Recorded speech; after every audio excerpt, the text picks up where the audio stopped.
Sunday marks 15 years since the September 11th attacks. House lawmakers planning to vote on a bill tomorrow already cleared in the Senate, allowing families of Americans killed that day to sue Saudi Arabia.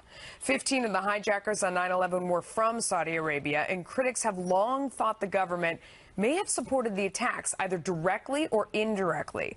If the bill passes, President Obama plans to veto it.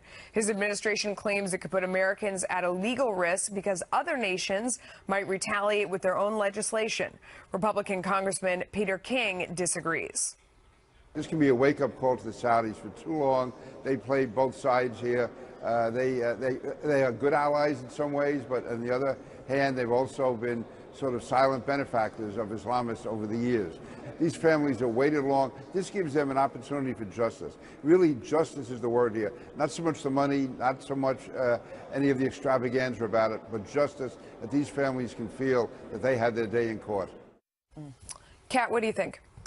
It's so complicated. It's such a complicated issue. I'm glad that I don't have to be the one making this decision. But in general, I mean, we have let them get away with so much, using always this same excuse of, well, we don't want them to retaliate, we don't want them to do this, but that does show kind of a weakness. But at the same time, we don't want to put us at risk. I think the narrative of it needs to change. Obama needs to maybe even acknowledge that it's complicated, explain that I really understand, or I can't imagine what these families must be going through, rather than just saying, no way, we can't do that. We could ever do that to our allies, which are, I mean, they're not the best of allies. And that's not really what it's about, actually. You know, any lawyer will tell you this is really about the liability exposure that we would face if we set this precedent. We have sovereign immunity for a reason. And this is all very legalese and kind of ivory tower talk. But you're right, Kat, to the 3,000 people who had their families taken away from them, the 6,000 victims that lost so much on 9/11, that's not comforting. So what you've got, what makes it difficult are there two unrelated but intersecting issues. You've got the issues of absolutely if Saudi Arabia or any other country was responsible in any way for that terror, they should be held accountable. But the unintended consequences of piercing that sovereign immunity has to be considered. All right, can I ask a legal question since we're stopping there and you're an attorney? Sure. Is there any other legal way for the government to maybe handle this on behalf of these people? I am delighted you asked that, Harris, because I think so. I think this is where our State Department can go in here and basically negotiate something, what we call like a consent treaty, if you will. But we know why they won't do that, because they've also, this particular administration has also recently told families that you're on your own if someone is taken. And so when you look at that kind of, which is separate from this issue, but it's along the lines of whether or not the government is being sensitive.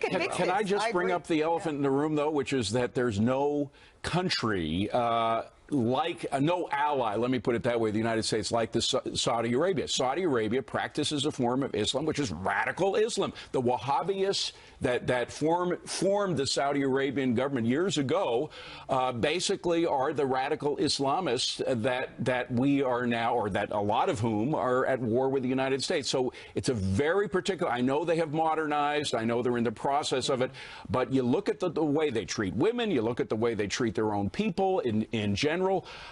This is a country, if they support radical Islam, they have to pay the price. As true as that is, though, David, unfortunately, we can't isolate them, even though their behavior is very specific around the whole sovereign. But they've got the money and they've got the responsibility. I don't know about the argument of the sovereign immunity, though, because, I mean, that really takes into account that other nations are respecting our law. I'm not sure they're necessarily, I mean, I understand that that's the basic premise, but I'm not sure they're deciding whether or not they're really going to sue us. I don't think it's really saying that, though, Melissa. I don't think it's saying they're respecting our law. I think it's saying that we're giving them a pass and they're giving us a pass. That's really the underlying. It's having the State Department, as you said, not advocate for those families is similar to us also not wanting to get involved when Americans are taken hostage. I mean, it is a bigger issue with the Obama administration. Right, standing up for families here, absolutely.